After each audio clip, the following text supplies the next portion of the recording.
देखिए, राजस्थान के इतिहास में आज हम एक नए टॉपिक की बात करेंगे। हम बात करेंगे जनजातीय आंदोलन की, और जनजातीय आंदोलन में हम बात करेंगे कि भील जनजाति के द्वारा कौन कौन से आंदोलन शुरू किए गए थे और उनके क्या कारण थे। तो सबसे पहले हम बात करेंगे भील जनजाति के द्वारा शुरू किए गए आंदोलन की। भील जनजाति के द्वारा मुख्य रूप से दो आंदोलन शुरू किए गए थे। एक का नाम है भगत आंदोलन और दूसरे का नाम है एकी आंदोलन।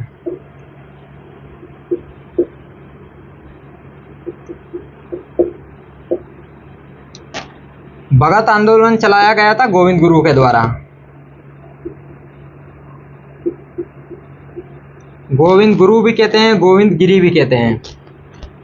और एक ही आंदोलन चलाया गया मोतीलाल तेजावत के द्वारा।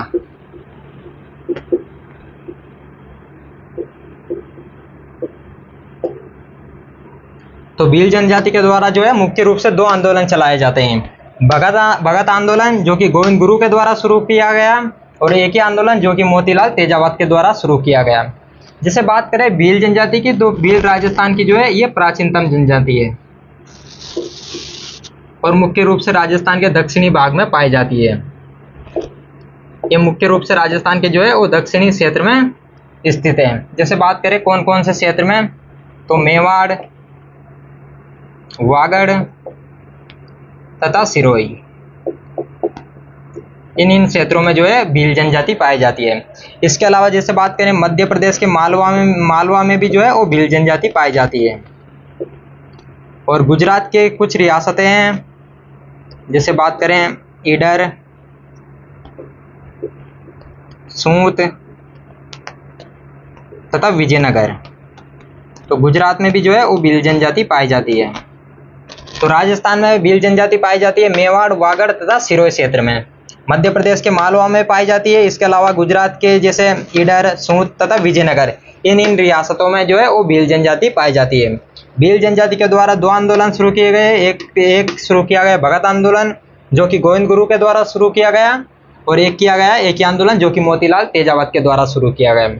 जैसे सबसे पहले भगत आंदोलन की बात करने से पहले हम ये जान लेते हैं कि जनजातियों के पीछे वो कौन कौन से कारण थे जिनकी वजह से उनको आंदोलन करने पड़े। तो इनके कारण देख लेते हैं।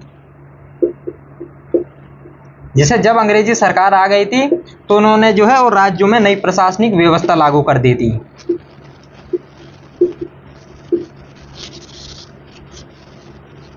और जनजातियां जो है इन प्रशासनिक व्यवस्था को समझ नहीं पाई, उनके परिवर्तनों को जो है वो समझ नहीं पाई। इसके अलावा भील जो है वो महुआ से शराब बनाते थे, और अंग्रेज सरकार ने जो है इनकी शराब को जो है वो बंद करवा दिया था। इसके अलावा जो भीलों का एक मुखिया होता है गमेती, जिसे गमेती कहते हैं, वो दो प्रकार के टैक्स लेता था। एक टैक्स का नाम है बोलाई कर और एक टैक्स का नाम है रखवाली। तो जो भीलों का जो मुखिया होता था उसे गमेती कहते थे, और गमेती जो है ये दो प्रकार के टैक्स लेता था। एक है बोलाई कर, जिसे राजमार्ग जो है वो कर कहते हैं। जब भी कोई भीलों के रास्ते से गुजरता था तो उसे भीलों के मुखिया को जो है एक कर देना पड़ता था बोलाई कर, और एक कर होता था रखवाली कर। ये कर लिया जाता था गांव की सुरक्षा के लिए।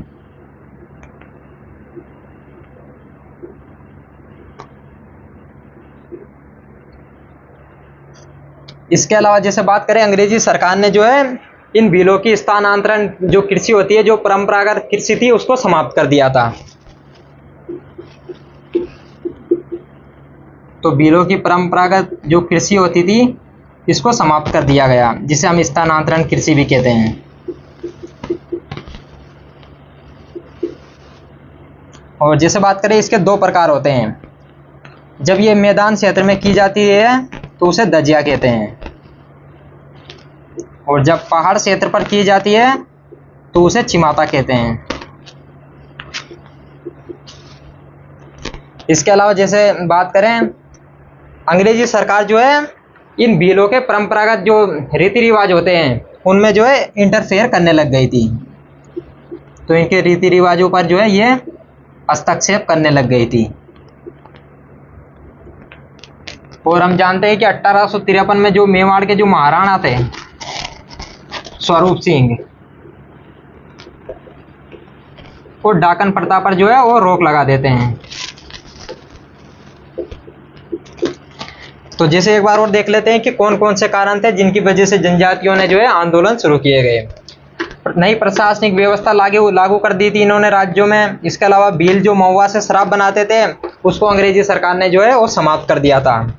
भीलों का जो मुखिया होता था गमेती, वो 2 प्रकार के टैक्स लेता था, बोलाई कर जो कि राजमार्ग शुल्क पे होता था, और एक था गांवों की सुरक्षा हेतु रखवाली कर।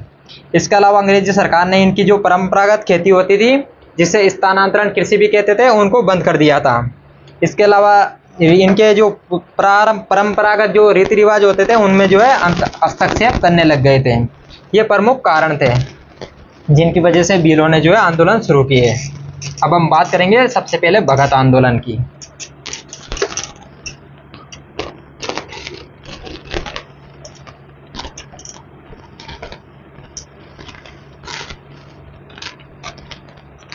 तो सबसे पहले बात करते हैं भगत आंदोलन की।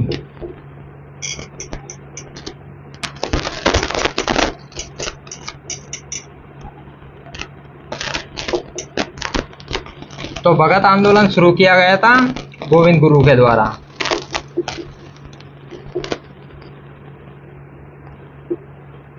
गोविंद गुरु या गोविंद गिरी, और ये शुरू किया गया था वागड़ क्षेत्र में। वागड़ के भीलों ने जो है ये आंदोलन शुरू किया था। जैसे बात करें गोविंद गुरु की, तो इनका जन्म हुआ था डूंगरपुर में, एक गांव पड़ता है वेदसा।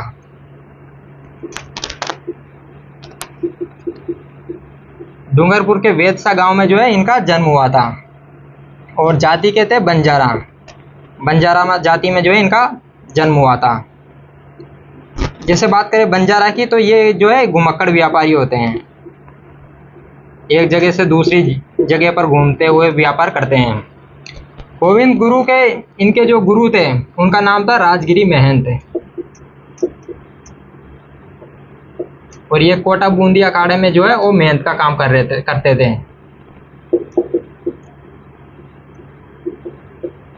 तो कोटा बूंदी अखाड़े के ये महंत थे।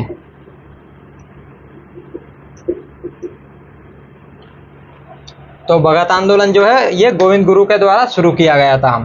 वागड़ के भीलों ने यह आंदोलन शुरू किया गया, और गोविंद गुरु का जन्म हुआ था डूंगरपुर के वेदसा गांव में, बंजारा परिवार में। जैसे बात करें गोविंद गुरु की, तो इन्होंने जो है वो भीलों को हिंदू धर्म में रखने के लिए एक जो है इन्होंने संगठन बनाया, भगत पंथ की स्थापना की।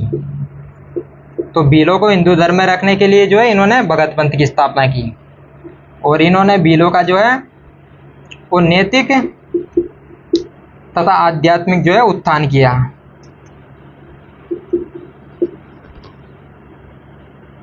इसके अलावा जैसे बात करें 1883 में जो है वो भीलों में आपसी एकता बढ़ाने के लिए जो है गोविंद गुरु ने संप सभा की स्थापना की। गोविंद गुरु की बात करें तो ये जो है ये स्वामी दयानंद सरस्वती से जो है वो काफी प्रेरित थे,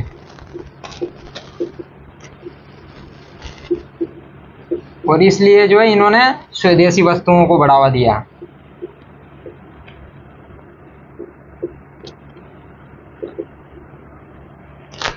तो 1883 में जो है वो भीलों में आपसी एकता बढ़ाने के लिए जो है गोविंद गुरु ने संप सभा की स्थापना की, और इस संप सभा का जो पहला अधिवेशन था वो किया गया बांसवाड़ा में, एक गांव पड़ता है अम्बादरा।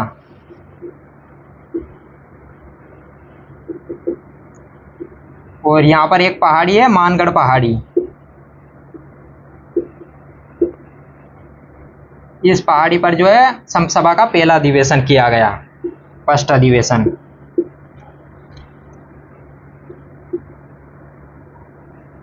तो संप सभा का प्रथम अधिवेशन होता है 1903 में बांसवाड़ा के अम्बादरा गांव की मानगढ़ पहाड़ी पर। तो गोविंद गुरु पर जो है वो अंग्रेजी सरकार की तरफ से जो है वो बहुत ज़्यादा दबाव बढ़ने लगा। इसलिए 1908 में गोविंद गुरु जो है ये क्षेत्र छोड़कर गुजरात की एक रियासत हुआ करती थी ईडर, वहाँ पर चले जाते हैं। और वहाँ के जो भील होते हैं उनमें जो है वो उनका जो है वो राजनीतिक तथा सामाजिक उनमें जो है परिवर्तन करना शुरू कर देते हैं। और वहाँ के जो पालपट्टा के जो सामंत हुआ करते थे, जो गुजरात की जो रियासत थी ईडर, वहाँ पर जो है पालपट्टा के सामंत हुआ करते थे, उनको भीलों के साथ जो है एक समझौता करना पड़ता है। 24 फरवरी 1910 को, और वहां पर जो है भीलों की 21 मांगे जो है मानने पर मजबूर हो जाते हैं। तो 1908 में गोविंद गुरु जो है वो ईडर चले जाते हैं और पालपट्टा के वहाँ के जो भीलों को जागरूक करते हैं, और पालपट्टा के सामंत को जो है वो भीलों के सामने झुकना पड़ता है तथा उनकी 21 मांगे मांगनी पड़ती है 24 फरवरी 1910 को। और वहाँ के भीलों में जो है उनको जागरूक करके गोविंद गुरु जो है वो वापस राजस्थान आ जाते हैं। और 1910 में जो है वो समसभा की तरफ से सरकार को जो है सरकार के सामने 33 मांगे रखी जाती है। तो 1910 में जो है वो समसभा की तरफ से जो है अंग्रेजी सरकार के सामने 33 जो है वो मांगे रखी जाती है, लेकिन जो सरकार थी वो इसको जो है वो स्वीकार नहीं करती है, इनकी एक भी मांग जो है वो नहीं मानती है। और 17 नवंबर 1913 को जो है वो मानगढ़ पहाड़ी पर जो है इनकी जो समसभा थी उसका अधिवेशन चल रहा था। तो 17 नवंबर 1913 को जो है यहाँ पर अधिवेशन चल रहा था, समसभा का जो है अधिवेशन चल रहा था।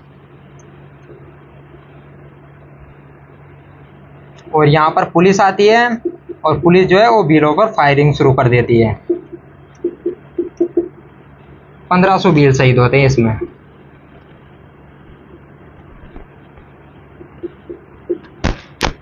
और इसे हम राजस्थान का जो है वो जलियांवाला बाग हत्याकांड कहते हैं।